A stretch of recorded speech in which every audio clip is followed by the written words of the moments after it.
meron tong sa Japan. Japan ba ito? Na magazine. I think it's a free magazine. Pagkakataon na sana natin na para sumikat tayo sa Japan, yung tourism industry natin. Sa halip, nakalagay dito, ikaw, yung mga groundbreaking pinapakita natin sa halip na dapat ipapakita natin yung underground river, na 8 wonders of the world, yun, Tabon Cave, etc. Ang pinakita doon, kayo po at saka yung mga groundbreaking ceremony which will not sell. If we want to sell something, pakita po natin yung mga tanawin o yung mga reasons why tourists will visit the country. Ano bang lugar po yan? That's Lake Cebu. Cebu. Oh, how about Lake Cebu, yes. Lake Cebu in Cebu? In South Cotabato. So, how about Miss Cotabato instead of you? Nakilala sa lugar na yan. Senator So, Tulfo, let me clarify. No, that, ma'am, let me finish Yes. first. Kanina hindi kita in-interrupt. But since I have the floor, I would just like to reiterate my position that I have tried to be as present as possible in our destinations and for our stakeholders. That is the extent of the duty that I have exercised and nothing more. I have no national ambition. I'm not running for any national position. And therefore, any accusation of self-promotion would fall flat because I am not running for any national position in 2028. And therefore, there would be no reason for me to promote myself. I'm sorry, ma'am. I'm not saying that you're running. Don't put words into my mouth. I'm just saying that. What I'm saying is, yung po nakakalata yung mga tao na parang pinopromote yung sarili mo for whatever reason. Now, also, ma'am, compared to other countries like Vietnam, Korea, Malaysia, Japan, hindi niyo po nakikita yung mukha ng mga secretaries ng Department of Tourism nila doon eh. Wala. Never ka makita sa tourist materials ng kahit anong bansa na banggit ko, yung kanilang Secretary of Tourism, pinopromote yung mga muka ng mga pictures nila. That's what the Yes. people that came to me. Perhaps if it is the pleasure of the Yeah. senator that I no longer visit our destinations or that there be no coverage of the same, we can take that into serious consideration. But as far as I'm, my Ma'am, understanding, of course, ma'am, you can Yes. visit. Why not? Yeah, I would even, people will appreciate you going there so that makita mo on the ground kung ano yung mga kulang, ano yung mga kailangang gawin, etc. But what we are saying here, ma'am, please, huwag mo i-promote yung sarili mo. Pinuna ni Senator Raffy Tulfo nitong Martes si Tourism Secretary Cristina Frasco sa umano'y pagpapakita ng sarili sa halip ng mga destinasyon sa ilang promotional materials ng turismo. Sa pagdinig ng Senate Committee on Tourism, ipinakita ni Tulfo ang mga slides ng magazine at iba pang materyales kung saan tampok ang larawan ni Frasco. I'm very sorry, Secretary Frasco. Parang lumilitaw na parang nagiging vlogger na kayo. It will not sell if the marketing materials are filled with your face. It shouldn't happen, ani Tulfo. Tinukoy niya ang isang magazine sa Japan bilang missed opportunity para i-promote ang Philippine tourism dahil sa halip na destinasyon, si Frasco ang nakitang tampok sa material kahit sa groundbreaking ceremonies. Ayon kay Tulfo, nakatanggap siya ng reklamo na parang ginagamit ni Frasco ang tourism materials para sa self-promotion. Binigyang diin niya na dapat nakatuon ang DOT sa pagpapakita ng mga destinasyon, pagkain, wellness, at kulturang Pilipino kaysa sa personalidad. Sa kanyang tugon, sinabi ni Frasco na wala siyang pahintulot sa paggamit ng kanyang larawan sa magazine at walang pondo ng gobyerno ang ginamit. My understanding is that the photo used on the cover was lifted from the coverage of a particular event and the contents of the magazine were all lifted materials. I have no national ambition and I am not running for any national position in 2028, paliwanag niya. Nilinaw ni Tulfo na hindi niya sinasabing tatakbo si Frasco sa halalan, kundi ipinapahayag lamang na napapansin ng publiko ang tila self-promotion. Na hindi naman nakikita sa mga promotional materials ng turismo sa ibang bansa tulad ng Vietnam, Korea, Malaysia, at Japan. Isa pa sa nakikita ko, I'm very sorry, Secretary Frasco, parang lumilitaw na ikaw ay nagiging vlogger na it will not sell pag doon sa mga marketing materials natin puro mukha mong nakalagay doon. It shouldn't happen kasi another thing one thing na na-notice ko, halimbawa meron tong sa Japan ba ito na magazine.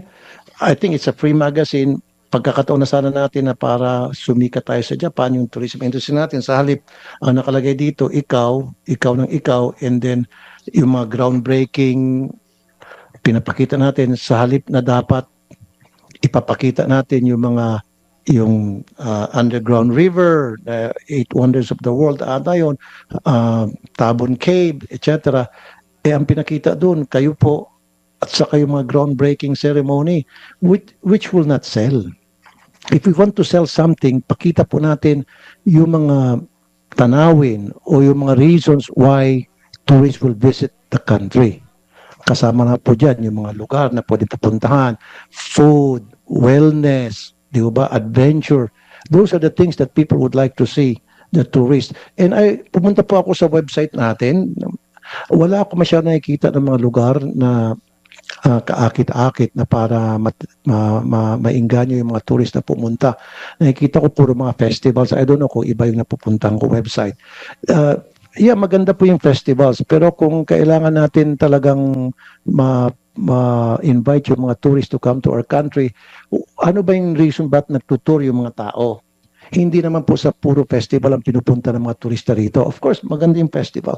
Pupunta sila rito for adventure, wellness, food, culture, and things like that. So yun po dapat ang binibenta natin. Huwag po natin ibinibenta yung maling mga bagay na hindi naman in-expect ng tourists when they arrive in our country. As far as promotions is concerned, and which is our chief mandate, I would like to put on the record a matter that has been already clarified by the Department of Tourism. In that, the magazine that bore my image, called Philippine Topics, that was published in Japan and subsequently distributed for free, absolutely had no consent, funding, or information on the part of myself or on the part of the Department of Tourism. I did not pay for that magazine. No government funds were used for that magazine, and my consent was never obtained in the use of my image for that magazine. That being said, I wish to clarify that the Department of Tourism maintains two social media sites. One is the corporate site, which reports on the activities of the agency as well as the head of its agency. As far as the programs and projects of the Department of Tourism is concerned, and inevitably, as I have sought as best I can to be as present as possible in all the destinations in the country that have been visited by us in the past 3 years, perhaps that is the reason why my face prominently appears in the Department of Tourism's website, as that reports on our activities. On the other hand, there is a marketing platform of the DOT that reports on all of the destinations and markets all of the destinations in conjunction as well with the sites of the Tourism Promotions Board.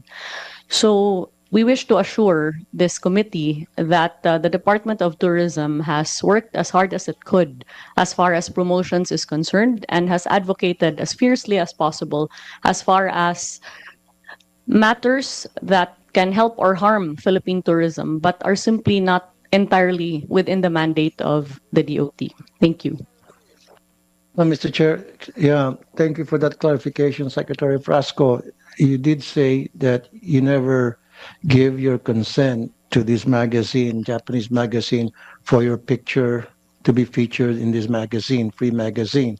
So what did you do after you learned that they use your picture, your image, and all, and even some items here that describes who you are?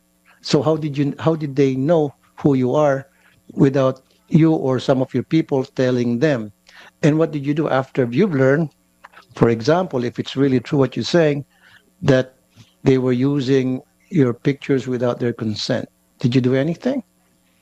Yes, definitely, Mr. Senator. An immediate investigation was conducted upon my directive, and this is how we were able to find out that Philippine Topics magazine had sought permission to cover the Philippine Expo Pavilion in Japan. This was during the launch of the Philippine National Day of the country in Osaka Expo. And so they were given access to cover the Philippine National Day in Osaka. And my understanding is that the photo that was used as cover for the magazine was lifted from the coverage of that particular event. And the contents of the magazine are all lifted content. These are not the product of interviews that were conducted by them towards me, as there was never any.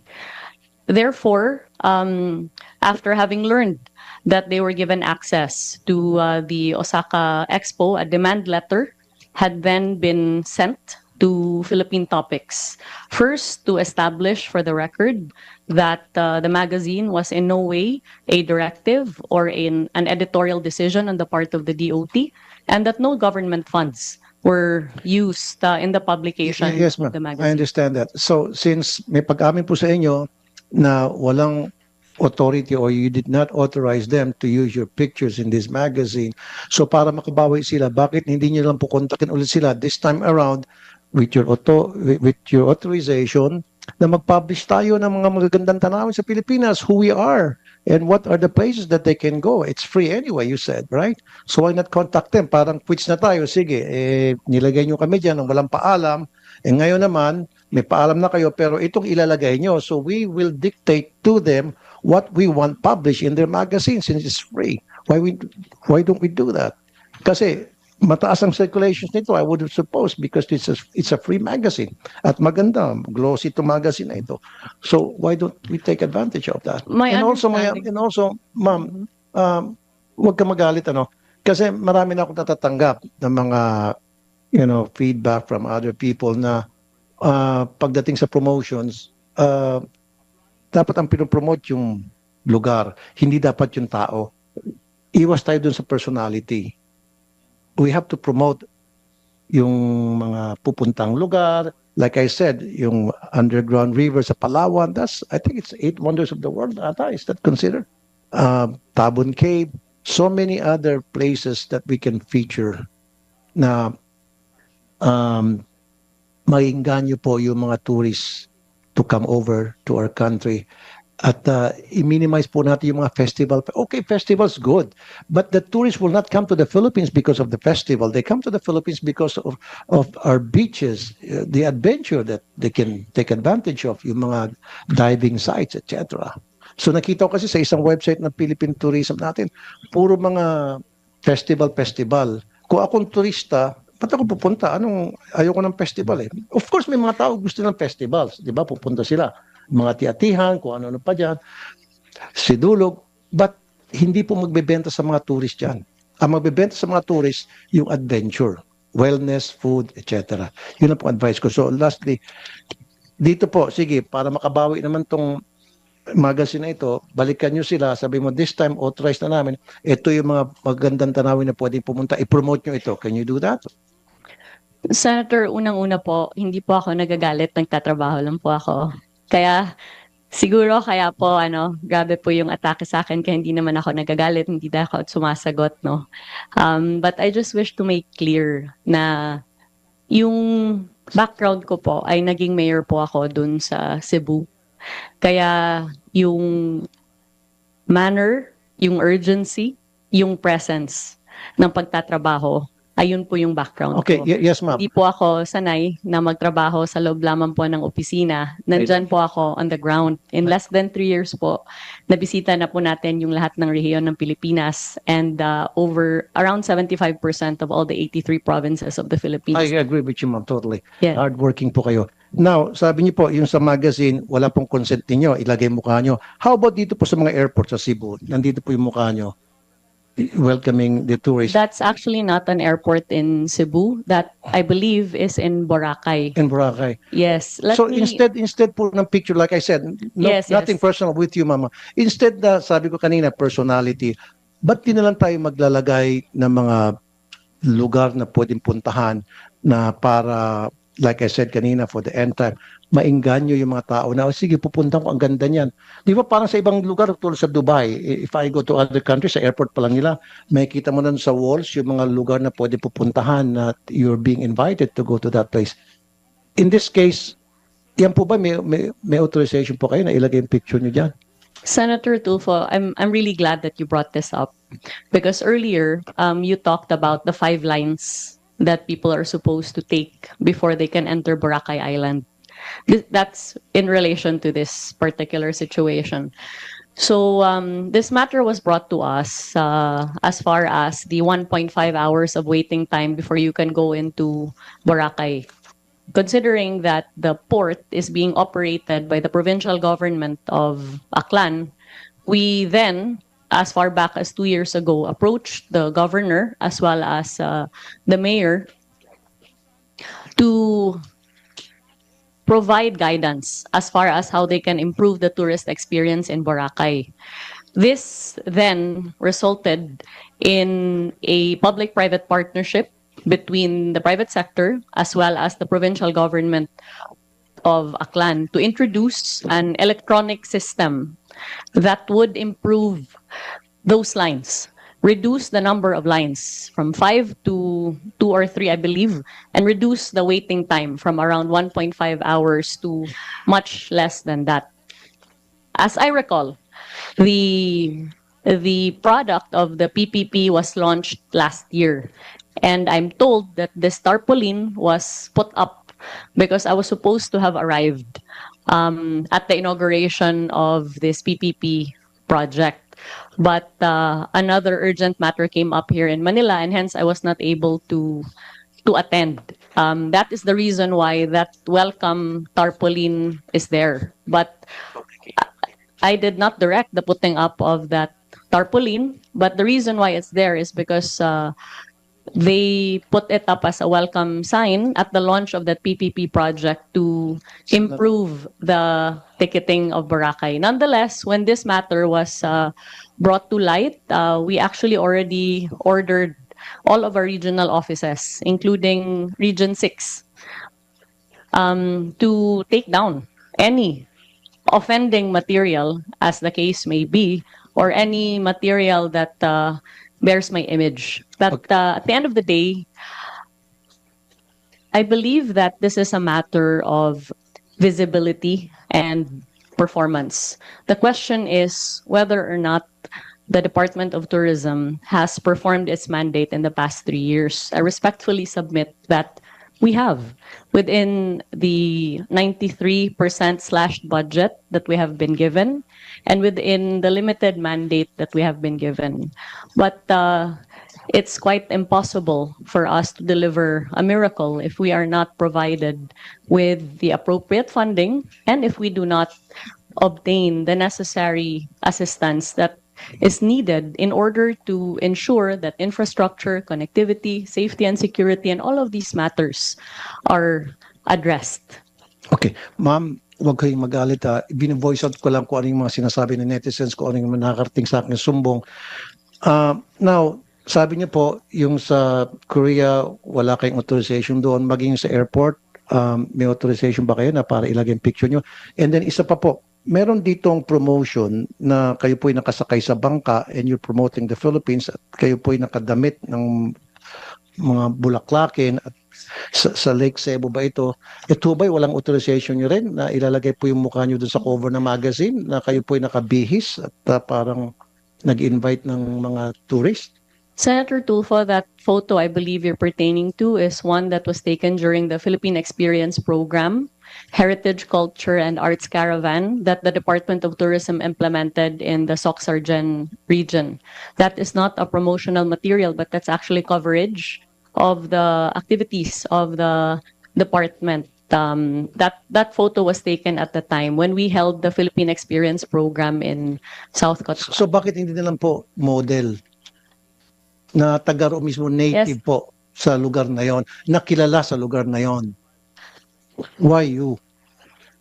That photo was taken during my presence at the Yes, ma'am, South I know, I Cotabato. understand. Yes. We don't have any fight on that matter. What I'm trying to say is, someone who's recognized in that community, in that place, yung kilala, kunyari, miss kung anong bansa, ano bang lugar po yan? That's Lake Cebu. Cebu. Oh, how about Lake Cebu. Yes. Lake Cebu in Cebu. In South And Cotabato. so, how about Miss Cotabato instead of you? Nakilala sa lugar na yan. Senator So, why- Tulfo, let me clarify No, that. no, ma'am, let me finish Yes. first. Mm. Kanina hindi kita in-interrupt. So bakit hindi na lang po yung isang native na kilala ng mga tao na kapag nakita nila, agad-agad maintindihan nila bakit siya nandyan as opposed to ikaw. Isa pa po. Ma'am, these are the things that I'm trying to voice out today. Nothing personal, nothing about you. These are the complaints that my office received, my action center received. They came to me and they talked to me and they told me everything I'm telling you now. Isa pa dito, meron sa isang, ano ba to? Pinakita sa amin na puro nakalagay frasco sa isang, sa Ninolan, Cebu. So, doon sa mga, yung sa mga tabi-tabi na may mga eateries, mga karinderya. So merong kahabaan, puro karinderya sa, I think sa highway ba ito? So sa taas, sana inilagay niyo po doon yung mga lugar na pwedeng pasyalan. I'm sure na dadaan dito yung mga turista kasi highway po ito. Sa halip na ilagay niyo po yung karatula doon ng mga places na pwedeng bisitahin, ang nilagay niyo po doon, puro apelyido niyo po all the way. So siguro po walang authorization sa inyo, baka yung mga tao niyo lang pong gumawa niyan without you telling them. Baka merong gustong sumipsip sa inyo at nilagay yung name nyo. So siguro po pwede yung sabihin yung mga tao nyo next time, wag puro ako. Dapat yung mga lugar na talagang bebenta sa mga tourist. Is that good enough? Senator, with all due respect, I just wish to place on the record that the photos that have been used and transformed into memes are actually work photos. Is that AI? You're telling me that's AI? No. Okay. This is a work photo. I was in Lake Cebu in South Cotabato promoting the Philippine Experience Program. The interpretation or misinterpretation of that, of course, is up to public consumption. But we have all the documentation to prove that my presence there was a legitimate one, and it was to help the destination as far as crafting of tourism packages, tourism circuits, building up of attention for the destination in conjunction with our tourism stakeholders. I'm not saying, Mom, that you're not present, your presence there is not legit. Okay? What I'm saying is, yung presence mo doon, yung sa picture na yan, it doesn't fit in sa taste ng mga Pilipino na nakakita po niyan. Kaya nga po, binabash po kayo. Hanggang sa pumunta po sila sa action center ko para magreklamo. Nung malaman nila magkakaroon ng hearing ng ganito, they came to my office and they told me na ito yung baka pwede mo iparating sa Department of Tourism. That's why I'm trying to voice it out today here in the hearing. Okay. So, kasi ang nangyari, ma'am, ang dating daw sa kanila, parang pinopromote mo yung sarili mo versus dapat yung Pilipinas ang pinopromote mo o yung mga probinsya ang pinopromote mo versus you promoting yourself. Yun po yung dating sa mga tao. Hindi po sa akin yun, ha? That's not from me, from them. So ang dating po sa mga tao na you're trying to promote yourself. So maybe we have to refrain from doing that. We can use model siguro. Diba? Like I said, yan sabi mo sa Cotabato ba yan? Saan lugar? South Cotabato. Then let's use Miss South Cotabato as the model or a native South Cotabato. Ano ba yung pinaka-native dyan sa Cotabato? Yung mga indigenous people in Cotabato. Much better versus kayo po. Yun po yung pinopoint out ng mga lumapit po sa akin. Mr. Chair, gusto mo magsalita si Ms. Rasco? Sec, you want to respond? Yes, I completely hear you, Senator, and I'm grateful that you have brought these matters to light. But since I have the floor, I would just like to reiterate my position that I have tried to be as present as possible in our destinations and for our stakeholders. That is the extent of the duty that I have exercised and nothing more. I have no national ambition. I'm not running for any national position. And therefore, any accusation of self-promotion would fall flat because I am not running for any national position in 2028. And therefore, there would be no reason for me to promote myself. I'm sorry, ma'am. I'm not saying that you're running. Don't put words into my mouth. I'm not saying that. What I'm saying is, yung po nakakalata yung mga tao na parang pinopromote yung sarili mo for whatever reason. Now, also, ma'am, compared to other countries like Vietnam, Korea, Malaysia, Japan, hindi niyo po nakikita yung mukha ng mga secretaries ng Department of Tourism nila doon eh. Wala. Never ka makakita sa tourist materials ng kahit anong bansa na banggit ko, yung kanilang Secretary of Tourism, pinopromote yung mga muka ng mga pictures nila. That's what the Yes. people that came to me. Perhaps if it is the pleasure of the Yeah. senator that I no longer visit our destinations or that there be no coverage of the same, we can take that into serious consideration. But as far as I'm, Of my course, ma'am, understanding. of course, ma'am, you can Yes. visit. Why not? Yeah, I would even, people will appreciate you going there so that makita mo on the ground kung ano yung mga kulang, ano yung mga kailangang gawin, etc. But what we are saying here, ma'am, please, huwag mo i-promote yung sarili mo. Pag I pumunta have ko na not, sa lugar, Senator. kung ano yung mga kulang doon, punahin mo and then punuan mo. Yun po yung point ng mga netizens na lumapit po sa akin. Okay? It has nothing to do about you. It has something to do na may problema at sinasabi na kung ano yung problema na dapat punuan natin ngayon. Senator, we would be also very happy to provide your office with all of the promotional efforts that we have made sans my face in the destinations covered in order to indicate that the Department of Tourism has not ever ceased from promoting our destinations, notwithstanding our very, very limited budget.